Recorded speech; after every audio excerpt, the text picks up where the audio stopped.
Você acabou de chegar na igreja e ali encontra 2 ou 3 irmãos. Você inicia para orar, dando início ao trabalho, e você faz exatamente o seguinte: bom, meu Deus, nós estamos felizes porque já sentimos a tua presença e a tua palavra nos diz que onde tem 2 ou 3, aqui o Senhor se faz presente. E aí, em que contexto Mateus 18:20 fala a respeito dessa presença de Jesus quando há 1, 2 ou 3 pessoas? E se eu te falasse que não é bem nesse sentido de oração? Tá curioso? Quer saber mais comigo também? Então fica comigo até o final do vídeo e vamos descobrir juntos em qual contexto Mateus narra esse registro aqui para nós. GL2 está no ar.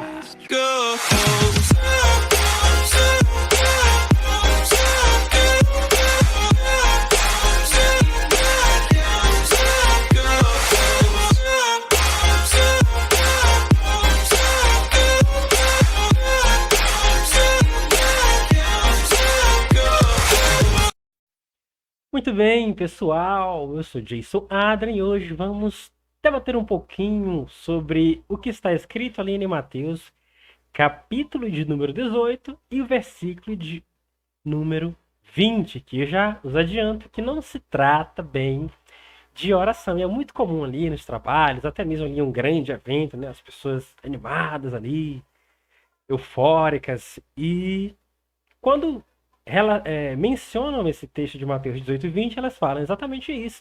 A tua palavra nos diz que onde tem 2 ou 3, ali o Senhor se faz presente. E é muito comum isso acontecer também ali nos cultos de ruas, nas cruzadas, quando as pessoas ou o dirigente daquele trabalho está dirigindo uma oração a Deus para iniciar o trabalho ou para dar início a algum outro tipo de evento. Então é muito comum as pessoas falarem exatamente nesse contexto, né? No contexto de oração.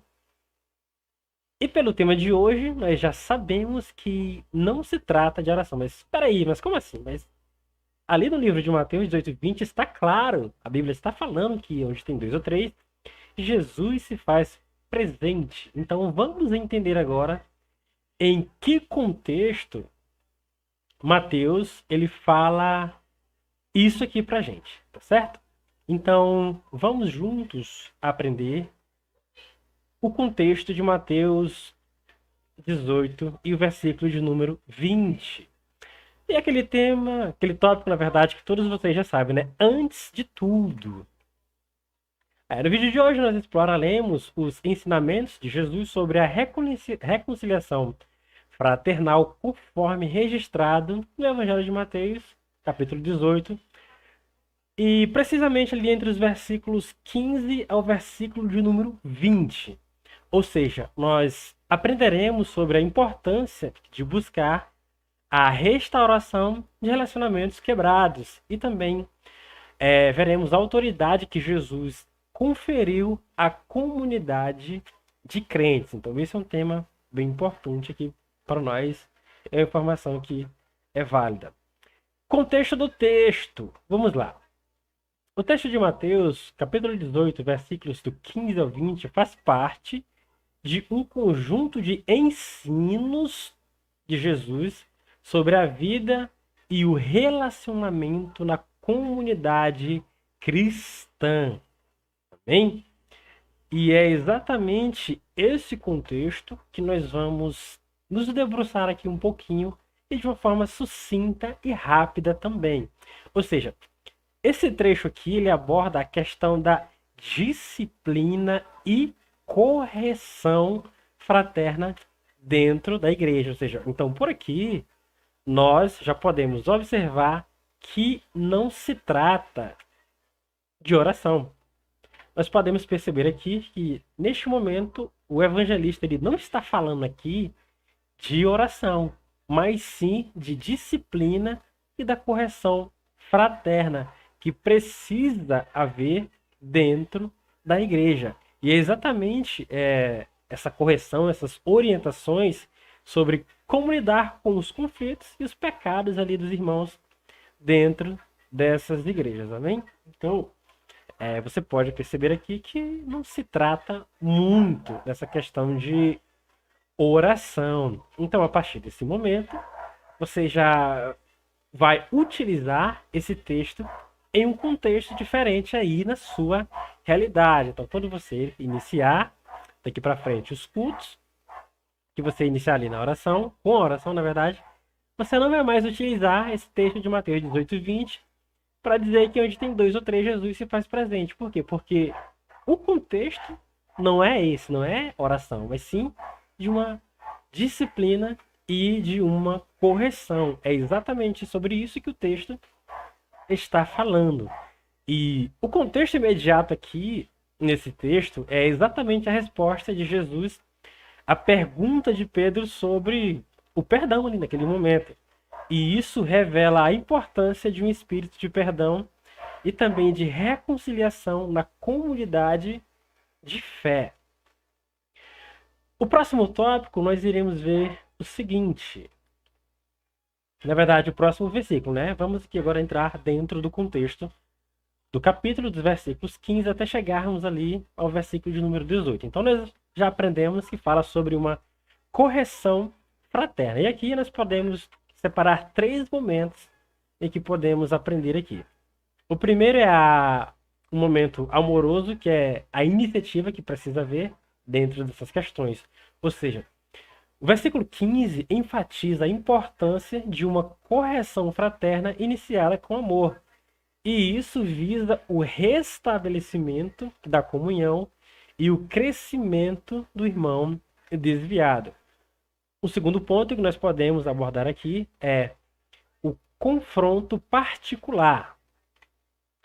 O primeiro passo da correção é um confronto particular entre os irmãos, buscando uma resolução discreta e direta do problema. E um terceiro ponto é evitar julgamentos públicos, ou seja, ao invés de expor publicamente o pecado do irmão, Jesus orienta a buscar uma solução confidencial, preservando assim a dignidade daquele irmão.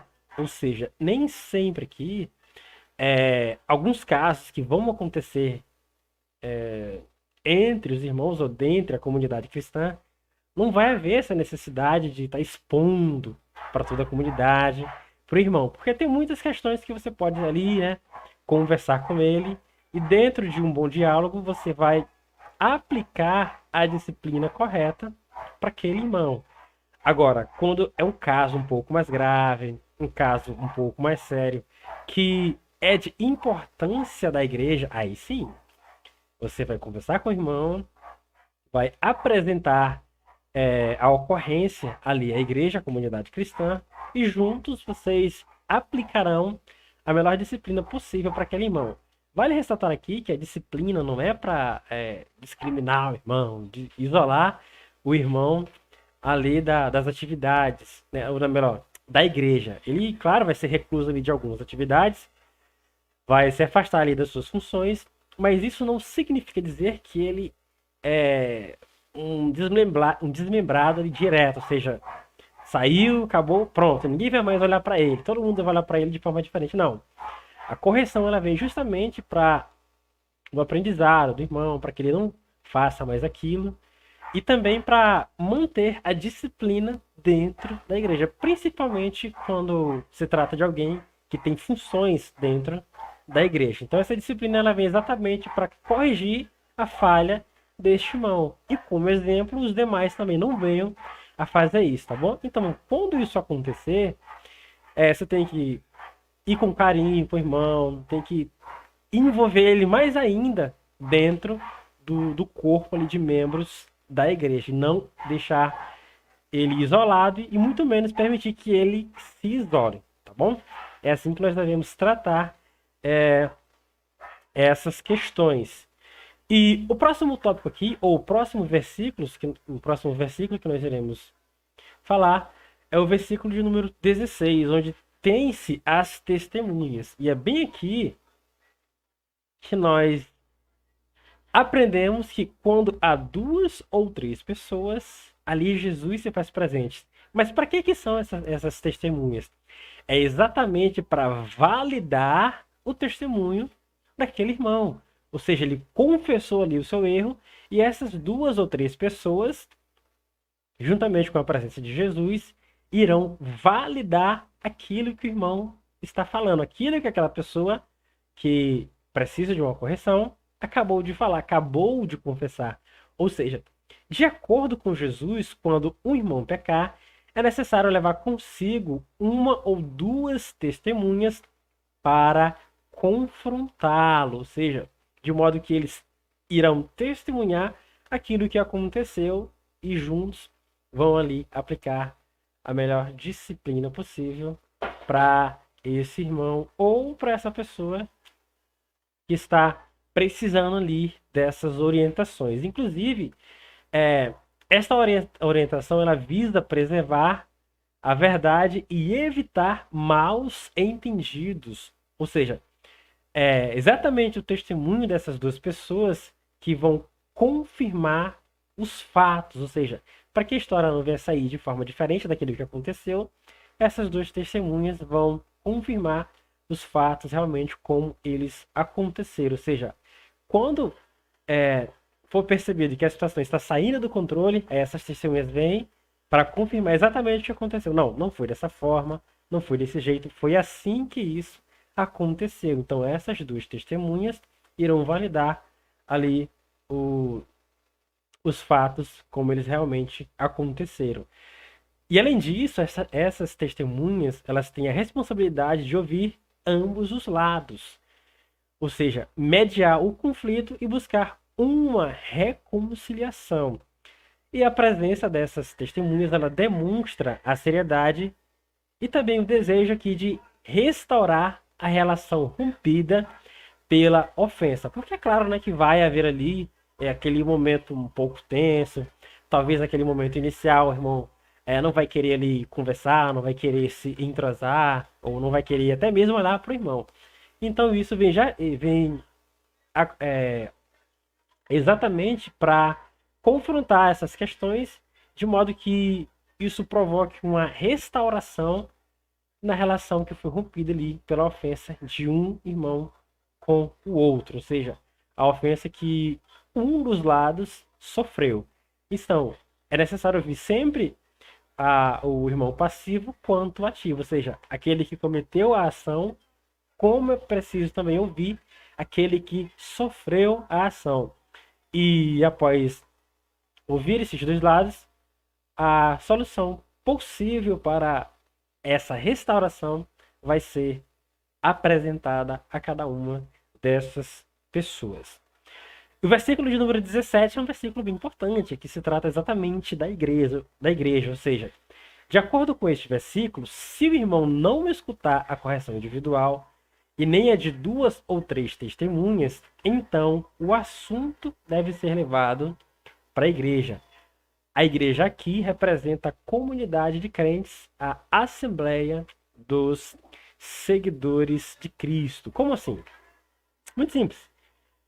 Cabe à igreja, então, procurar restaurar o relacionamento entre os irmãos, já que as duas ou três testemunhas não foram suficientes para reatar essa relação rompida pela ofensa, então agora essa responsabilidade foi aqui tomada, na verdade, pela igreja. E ela vai restaurar esse relacionamento entre os irmãos, de forma que isso venha buscar a reconciliação e também a disciplina, se necessário, tá certo?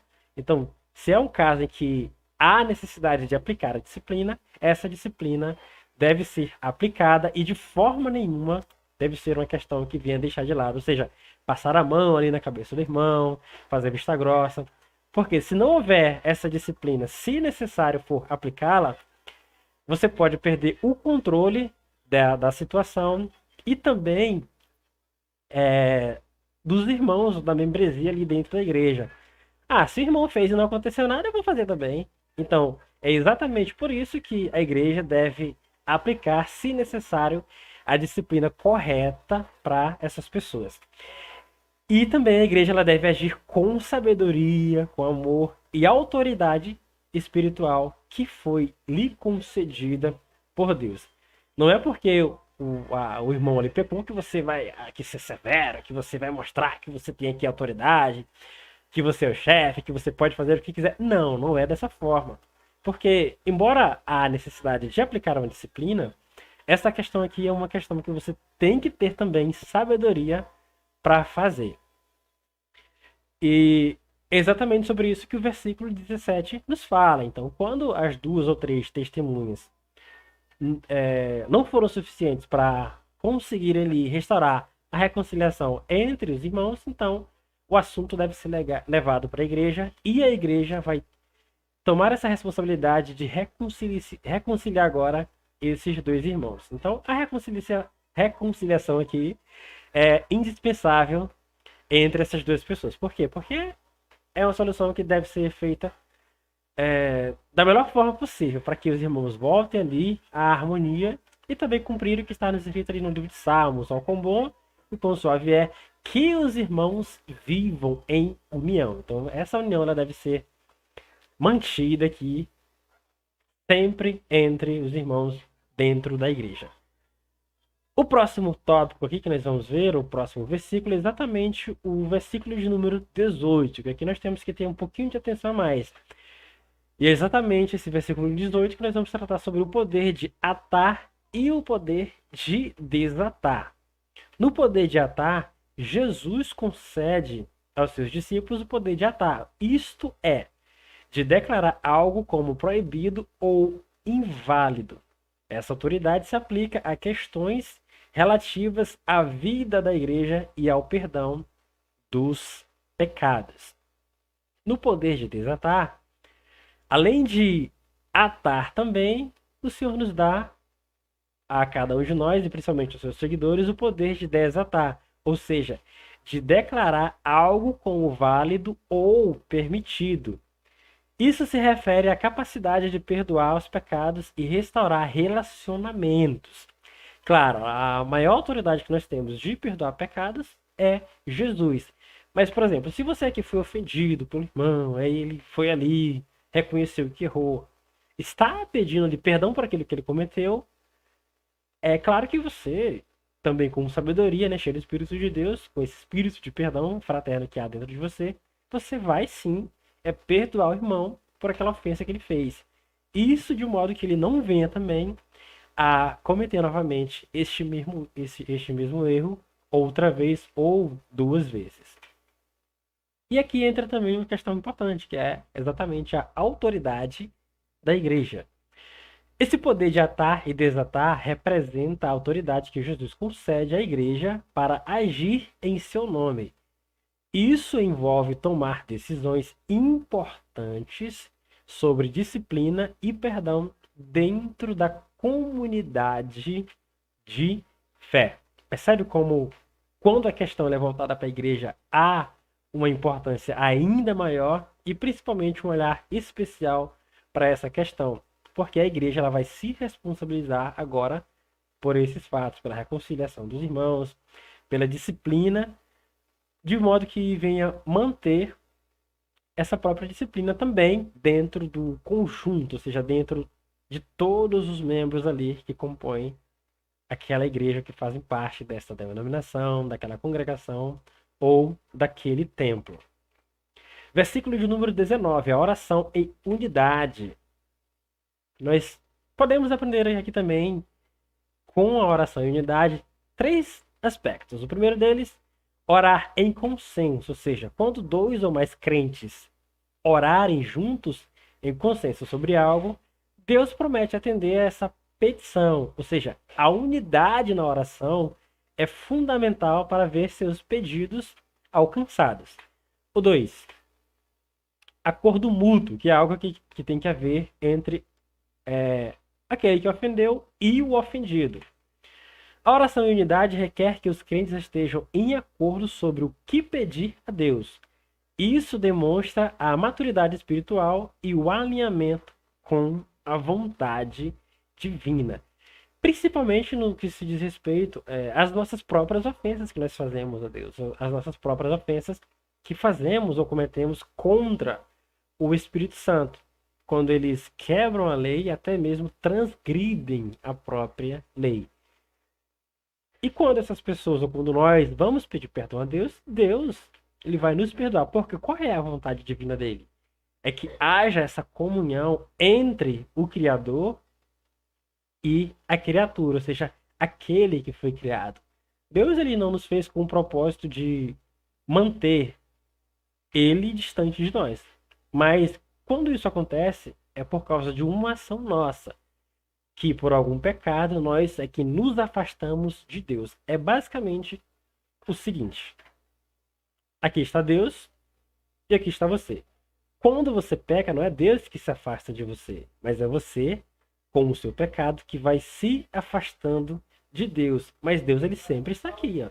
Deus ele sempre está aqui para nos perdoar e nos dar essa oportunidade de não cometermos mais este mesmo erro e assim Deus manter essa vontade divina, que é a relação, a harmonia entre o Criador com o seu criado. Então essa é a vontade divina de Deus. E um terceiro ponto é o poder da congregação. A união da igreja em oração tem o poder especial. Quando a congregação toda intercede em conjunto, suas petições ganham força e ressonância diante de Deus. Olha que maravilha. Ou seja, quando todos ali estão unidos em um propósito, há essa ressonância de forma especial, de modo que você chame mais ainda a atenção de Deus e assim ele conceda a cada um de nós a realização de cada uma dessas petições. E o versículo de número 20, a presença de Cristo, que é exatamente quando ele fala que onde tem dois ou três ali, ele se faz presente. Onde há dois ou três se reúnem em meu nome, eu estarei no meio deles. Ou seja, é uma promessa de Cristo a cada uma de nós, a cada um de nós. Uma realidade espiritual que conforta e, ao mesmo tempo, nos fortalece. É esta realidade espiritual que vai nos confortar e que vai nos fortalecer. E, além disso, também nós vemos aqui que estes versículos ele nos lembra da poderosa promessa de Jesus de estar presente sempre que os seus se reunirem em seu nome. Ou seja, é uma realidade espiritual que nos traz esse conforto, que nos traz essa força e também uma consciência de proximidade de Cristo nas nossas vidas, mesmo quando estamos apenas em duas ou três pessoas reunidas. Tá certo? E as aplicações práticas que nós aprendemos com tudo isso aqui. O perdão e reconciliação. Quando há conflitos entre irmãos, seguir os passos de Mateus 18, versículos 15 a 17, que nos permite restaurar relacionamentos quebrados através do perdão, da reconciliação. Uma outra aplicação que nós podemos fazer aqui era a disciplina com amor, ou seja, a correção fraterna deve ser feita com paciência e amor, buscando o melhor para o irmão e a preservação da unidade da igreja. Uma outra aplicação que nós aprendemos com esse contexto aqui de Mateus é a oração em unidade. Quando nos unimos em oração com um propósito comum, Deus promete atender nossas petições, demonstrando sua presença e poder em nossas vidas. E por fim, o testemunho da igreja que vai validar mais ainda aquilo que aconteceu entre os irmãos, principalmente quando houver uma reconciliação e assim a continuidade da relação de harmonia fraterna entre os irmãos ali da igreja. Ou seja, a forma como lidamos com conflitos internos serve de testemunho para o mundo, mostrando a ação transformadora do evangelho. Ou seja, enquanto lá fora muitos tentam resolver as coisas, em alguns casos, até de modo que acaba terminando em um momento onde não era o esperado, onde as coisas saem do controle, até mesmo levando a óbito, o que que a igreja nos ensina? Que quando somos verdadeiramente cheios pelo Evangelho, cheios da graça de Deus, do Espírito Santo, quando temos esse efeito do Evangelho dentro de cada um de nós, a melhor solução que temos para os conflitos é exatamente o perdão. Porque, para começar, nós também fomos perdoados por uma ofensa que fizemos que não tinha uma solução para essa nossa ofensa. Foi o pecado, foi a distância de Deus. Mas, mesmo quando nós não éramos merecedores, o que foi que Jesus fez? Ele nos condenou? Deus nos condenou? Ele extinguiu a humanidade? Ele poderia fazer isso, claro que sim. Ele tinha toda a autoridade. Até porque ele foi quem nos criou. Então, aquele que tem o poder de levantar, ele também tem o poder de abater. Se ele cria, ele pode simplesmente exterminar, porque essa é a soberania de Deus. Ele poderia fazer aquilo naquele momento, mas ele olhou para a humanidade e resolveu perdoar. E é exatamente isso que Romanos 5, versículo 20 vai nos dizer. Sobreveio, porém, a lei para que a ofensa abundasse, mas onde o pecado abundou, superabundou a graça. Ou seja, Deus viu além da nossa ofensa e nos perdoou. E é exatamente esse amor fraterno, esse perdão que Jesus transmitiu a toda a humanidade. Que, querendo ou não, é a melhor coisa que você vai encontrar para solucionar todos os seus problemas. E aqui nós aprendemos que exatamente o seguinte: a unidade do perdão, ou seja, a passagem enfatiza a importância da unidade e do perdão na comunidade cristã. Todos devem se empenhar em buscar a reconciliação e restauração dos relacionamentos. Além disso, nós temos aqui também a questão da liderança espiritual, ou seja, a igreja desempenha um papel crucial no processo de disciplina e restauração.